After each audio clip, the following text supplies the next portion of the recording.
Hello students, today we are going to start chapter 10 circles exercise 10.5 question number 6, 7, 8, 9, 10, 11 and 12 students आज के हम इस video में chapter 10 circles की एक्सरसाइज 10.5 के रिमेनिंग क्वेश्चन 6 to 12 डिस्कस करेंगे. Please like and subscribe my channel. Now, question number 6. ABCD is a cyclic quadrilateral whose diagonal intersect at a point E. If angle DBC equals 70 degree, angle BAC is 30 degree, find angle BCD. Further, if AB equal BC, find angle E C D. Friend question number 6 में हमें बोला गया है कि एक A B C D cyclic quadrilateral है. Cyclic means जो circle के अंदर बना है.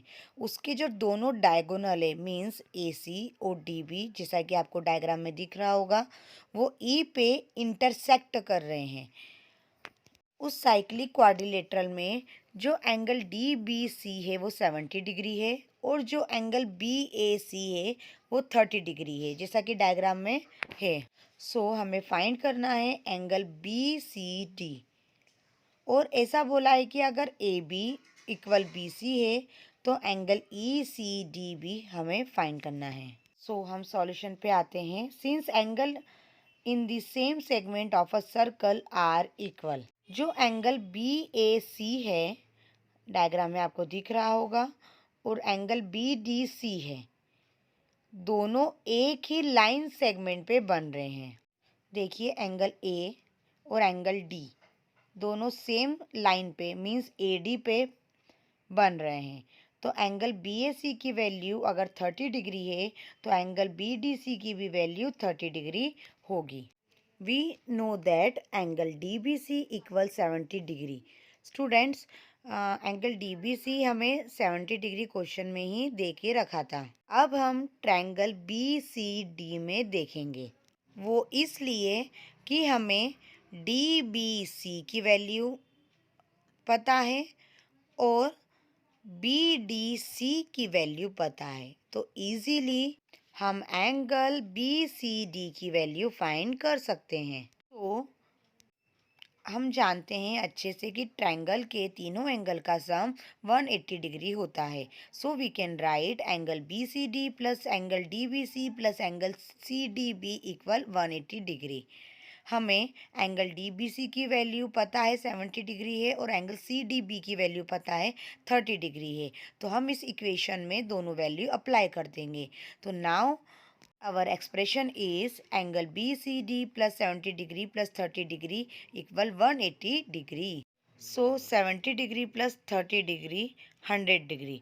100 जो डिग्री है वो लेफ्ट हैंड साइड से राइट हैंड साइड जाएगा तो माइनस में हो जाएगा. So now our expression is angle B C D equal 180 degree minus 100 degree. सो हमारे पास एंगल बी सी डी की वैल्यू आ गई 80 degree. Now in triangle A B C, अब हम ट्रायंगल ए बी सी में देखेंगे. हमें पता है क्वेश्चन की हेल्प से कि A B equal B C है. So we can write angle B C A equal angle B A C. यहाँ पे ये दोनों एंगल आपस में इक्वल हो जाएंगे ट्रायंगल ए बी सी के, क्योंकि रीज़न यहाँ पे हो सकता है angles opposite to equal sides of a triangle are equal. अगर ट्रायंगल की दो साइड ए बी और बी सी आपस में इक्वल है तो उन साइड के जो अपोजिट एंगल है वो भी आपस में इक्वल होंगे. हमारे पास बी ए सी की वैल्यू है 30 डिग्री, तो एंगल बी सी ए की भी वैल्यू 30 डिग्री होगी. Now angle B C A plus angle E C D equal angle B C D. We know that value of angle BCA 30 degree plus ECD equal 80 degree. 30 degree left hand side है तो वो right hand side जाएगा तो minus में हो जाएगा.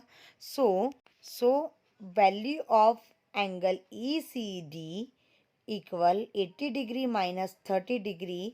सो हमारे पास एंगल ECD की वैल्यू आ गई 50 डिग्री. यहाँ पे हमारा क्वेश्चन नंबर 6 फिनिश होता है। Now question number 7, if diagonals of a cyclic quadrilateral are diameter of the circles through the vertices of the quadrilateral, prove that it is a rectangle. Students, एक cyclic quadrilateral है जिसके diagonals है, वो diagonals circle के diameters भी है। ठीक है, तो हमें प्रूफ करना है कि जो वो क्वाड्रिलेटरल है वो रेक्टेंगल है। हमने अकॉर्डिंग टू क्वेश्चन डायग्राम बना लिया, जिसमें हमने ए बी सी डी एक क्वाड्रिलेटरल बनाया है और उसमें डायगोनल्स हमने डी बी और ए सी दिए हुए हैं जो ओ पॉइंट पे इंटरसेक्ट कर रहे हैं। और वो डायगोनल्स आपको दिख रहा होगा कि उनको हम डायमीटर ऑफ द सर्कल भी बोल सकते हैं। So since A C and B D are diameters, और डायमीटर्स हमेशा इक्वल रहते हैं, तो we can write A C equal B D. Also angle B A D equal 90 degree. Angle formed in a semi circle is 90। Semi circle में जो भी angle बनता है वो 90 डिग्री का होता है। Similarly we can write angle A B C equal 90 degree, angle B C D equal 90 degree and angle C D A 90 degree. मतलब चारों एंगल 90 डिग्री के होंगे क्योंकि सेमी सर्कल में बन रहे हैं। Now triangle A B C and triangle B A D, इन दोनों ट्रायंगल को हम लेंगे और कॉन्ग्रुएंट प्रूफ करेंगे।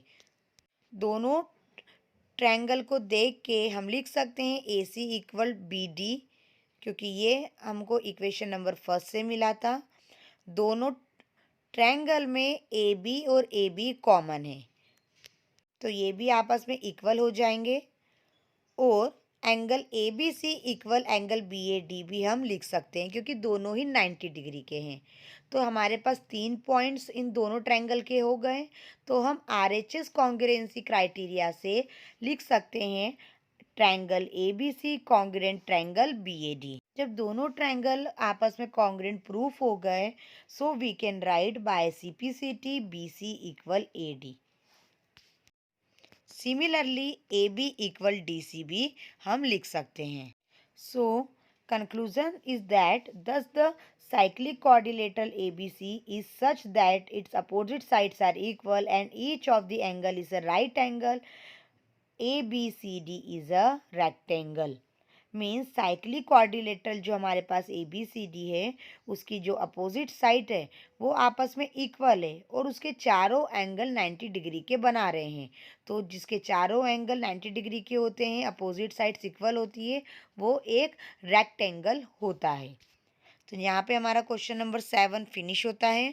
Now question number 8, if the non parallel sides of a trapezium are equal, prove that it is a cyclic. Students, हमारे पास एक ट्रेपेजियम है, यदि उसकी जो नॉन पैरेलल साइड्स है मीन्स जो पैरेलल नहीं है, तो प्रूफ करना है कि वो ट्रेपेजियम साइक्लिक है।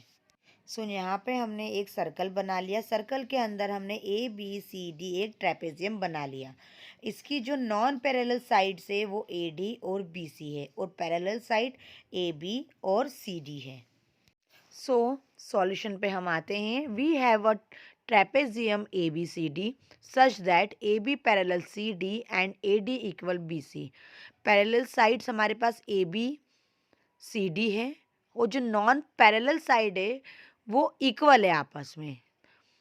Late us draw B parallel A D such that A B E D is a parallelogram. हमने ट्रेपेजियम में बी ई एक साइड ड्रॉ करी जो ए डी लाइन के पैरेलल है, तो यहाँ पे हमारा एक पैरेलोग्राम फॉर्म होता है A B E D. So we can write A B E D is a parallelogram. अब पैरेलोग्राम की प्रॉपर्टी होती है कि अपोजिट साइड्स इक्वल होती है और अपोजिट्स एंगल भी इक्वल होते हैं। So we can write simply the opposite angles and opposite sides of a parallelogram are equal. So we can write A D equal B E and A D equal B C. So by equation number 2nd and 3rd we have BE equal BC। इससे हम angle B C E equal angle B E C लिख सकते हैं, क्योंकि जो दो side आपस में इक्वल होती है तो उसके अपोजिट एंगल भी आपस में इक्वल होते हैं। Now angle B E D plus angle B E C equal 180 degree, क्योंकि ये दोनों एंगल एक ही पॉइंट पे एक ही लाइन पे बन रहे हैं, तो यहाँ पे हमारी लाइंस एंड एंगल्स की लीनियर पेयर की प्रॉपर्टी अप्लाई होगी। अब हम इक्वेशन 1 एंड 4 का यूज़ करके बी ई डी की प्लेस पे लिख सकते हैं एंगल बी ए डी, और एंगल बी ई सी की प्लेस पे लिख सकते हैं एंगल बी सी ई। तो हमारे पास इक्वेशन आ जाएगी angle B A D plus angle B C E equal 180 degree. किसी भी क्वाड्रिलेटरल के जब अपोजिट एंगल का सम 180 डिग्री होता है तो वो साइक्लिक कहलाता है। So we can say that ABCD is a cyclic. So the trapezium ABCD is a cyclic. तो यहाँ पे हमारा क्वेश्चन नंबर 8 फिनिश होता है। क्वेश्चन नंबर 9 स्टूडेंट्स, ये आपका होमवर्क में है, मैं आपको इसका कंप्लीट सॉल्यूशन प्रोवाइड कर रही हूँ। So most important question of this chapter, prove that a cyclic parallelogram is a rectangle. Students, ये इस चैप्टर का सबसे मोस्ट इम्पॉर्टेंट क्वेश्चन है। तो यहाँ पे हमने डायग्राम बना लिया है, एक सर्कल के अंदर हमने एक क्वाड्रिलेटरल बनाया है ए बी सी डी। तो हमें ये प्रूव करना है कि ये एक रेक्टेंगल है। ओके, सो अब हम सॉल्यूशन पे आते हैं। We have a cyclic parallelogram A B C D since A B C D is a cyclic quadrilateral. हमने एक cyclic parallelogram A B C D बना लिया है, जिसे हम बोल सकते हैं कि वो एक साइक्लिक क्वाड्रिलेटरल भी है। अब ए बी सी डी एक ना पैरेललोग्राम है, उसके अपोजिट एंगल का सम 180 डिग्री होता है। तो जैसा कि आपको डायग्राम में दिख रहा होगा कि अपोजिट एंगल यहाँ पे एंगल ए और सी है और बी और डी है। तो we can write angle A plus angle C equal 180 degree. Opposite angle का सम 180 डिग्री भी होता है और अपोजिट एंगल इक्वल भी होते हैं। So we can write angle A equal angle C. तो ये हमारी दोनों इक्वेशन फर्स्ट एंड सेकंड हो गई। सो एंगल ए और एंगल सी दोनों का सम 180 डिग्री हो रहा है, तो हम और दोनों ही आपस में इक्वल है, तो हम बोल सकते हैं कि एंगल ए 90 का होगा और एंगल सी भी 90 का होगा। सिमिलरली जैसा हमने ए और सी के साथ 90 डिग्री लिया है, वैसा हम बी और डी के साथ भी लेंगे। So we can write angle B equal angle D equal 90 degree. So each angle of the parallelogram A B C D is 90 degree. Parallelogram के चारों एंगल 90 डिग्री के हो गए, तो जिस भी क्वाड्रिलेटरल के अगर चारों एंगल 90 डिग्री के होते हैं वो रेक्टेंगल होता है। So finally we can say that A B C D is a rectangle. So यहाँ पे हमारा ये क्वेश्चन फिनिश होता है। इसी के साथ यहाँ पे हमारी एक्सरसाइज 10.5 भी फिनिश होती है और यहाँ पे हमारा चैप्टर 10 सर्कल भी फिनिश होता है। Thank you.